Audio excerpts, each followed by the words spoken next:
Hey guys, it's Terry. It's so nice to see you. How's your heart today? How is your heart? Hey, what's a little early morning giggle if you can't giggle? And if you're watching this in the afternoon, what's wrong with an afternoon giggle, right? So today's topic is going to be about self-connection. And I was inspired to talk to you guys because I was watching a video by a 𝙎𝙀🾼, I think it's called 𝙎𝙀🾼, astrologer Robert Ohado. And he was talking all about the Venus retrograde. And I love what he was talking about, soul connection. And soul connection actually being self-connection when we are connected to our soul. Now, the Venus retrograde is all about reviewing and reflecting what it is we value and we esteem in terms of relationships, to everything and anything really. So our relationship to money, our relationship to people, our relationship to things. So he was talking about soul connection and self-connection. And it made me really understand and realize how we do live in this world of polarity and duality and opposites, right? So that's part of the definition, or what defines the third dimension, is polarity. The opposite, the counterpoints of everything and anything. So one of the interesting things about self-connection was not just self-care and self-love, but it's about being unconditional with yourself. And that is something that kind of provoked, lit the light bulb of epiphany in my brain. So I want to share with you what I got out of that, with the hopes that maybe you would find either some resonation with it, or maybe you'd also like to look into this as well. Now, I happen to have been raised by a family of Holocaust survivors. And so pretty much everything that was approached in life was approached from a place of having to feel safe and secure, always being in survival mode. So for me personally, it's a matter of always being strategic and planning and really knowing like what's the next step, or where do I need to go in order to feel safe and secure, right? For me personally, and probably for many of you too, even if you don't come from a Holocaust surviving family like I do, but there are rules and regulations in which you abide by. Now, we are all conditioned, okay, to think certain ways, to be certain ways, and we've all accumulated these really wonderful skills that help us survive or make us feel safe in this world. So everybody has this. As long as you're wearing an earth suit, nobody is exempt from some sort of coping skill or coping mechanism to help you feel safe in this world. So what I realized and what I learned through listening to Robert Ohado was just how conditional I am with myself. And when I'm conditional with myself, I am conditional with every other thing that I relate to, whatever I'm attached to. So being conditional is actually very limiting. And being limited and limiting comes from an ego place, more of the brain and the mind space instead of the heart space, which is soul. Okay, so that came online for me. And for me personally, and perhaps for you, I know it does for a lot of my clients as I'm working with them, we are discovering deeper and deeper layers of ourselves, right? That for me, a lot of times the conditions come up in terms of perfectionism, and I have to be right, and I have to be perfect, and it has to be done this way. And if I don't do it X way, then I'm not good enough. I'm not pretty enough. I'm not sexy enough. I'm not smart enough. I'm not whatever enough, right? So then the coping skills kick in order for me to have my approval, right? So I know this resonates with a lot of you guys. It's not nice to hear, but it's the truth, right? It's called being human. It's just how we deal. Like, gotta own this shit, yeah?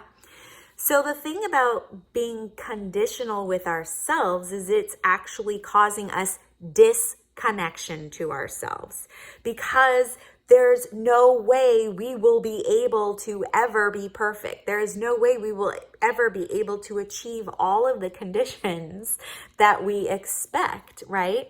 So if we're conditional with ourselves, we're conditional with other people, we're conditional to other things, we're conditional with other places and situations. That puts us in polarity. That puts us in duality. That puts us in separation. So we become separate from other people, places, things, situations, etc., etc. And that disconnects us.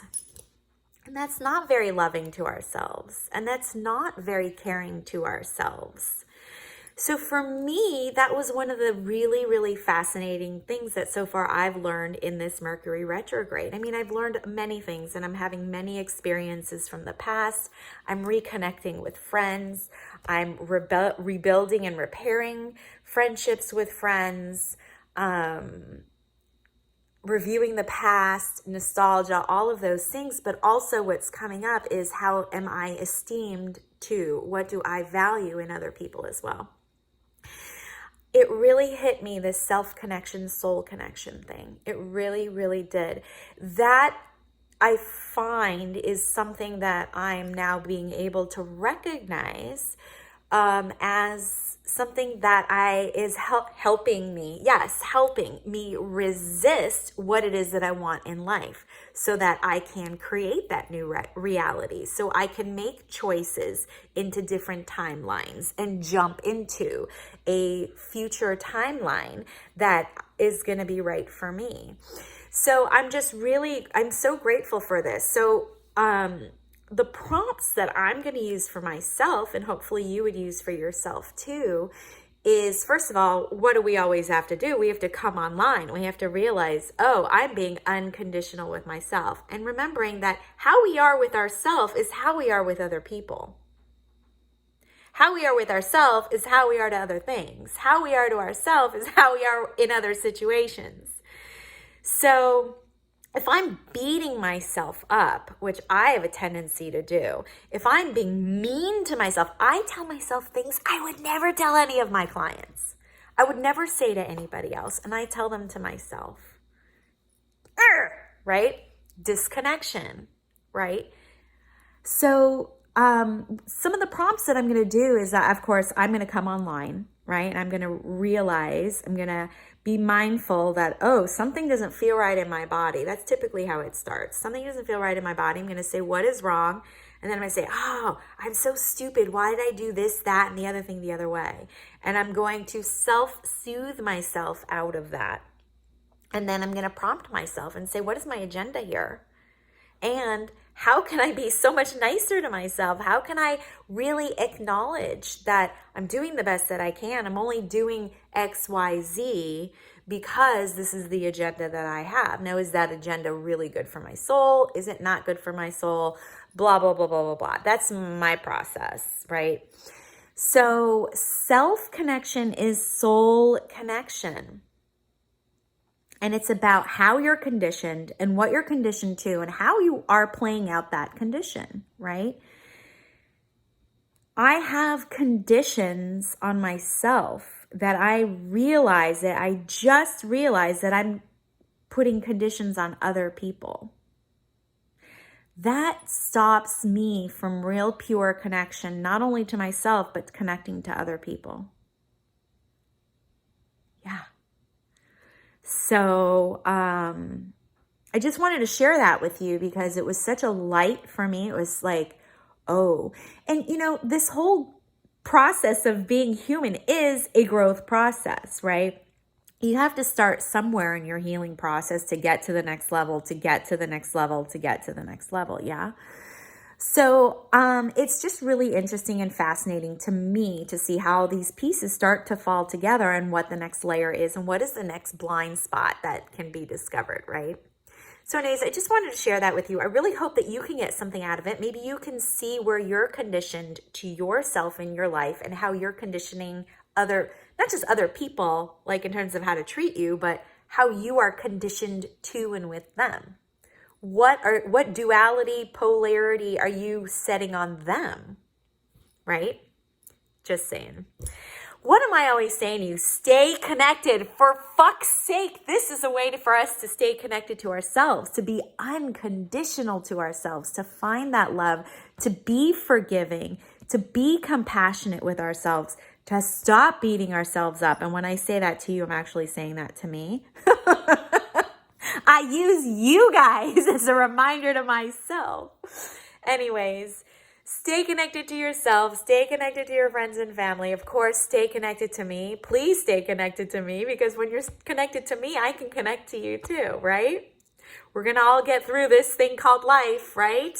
Yes, we will. And I'll see ya on the flip side.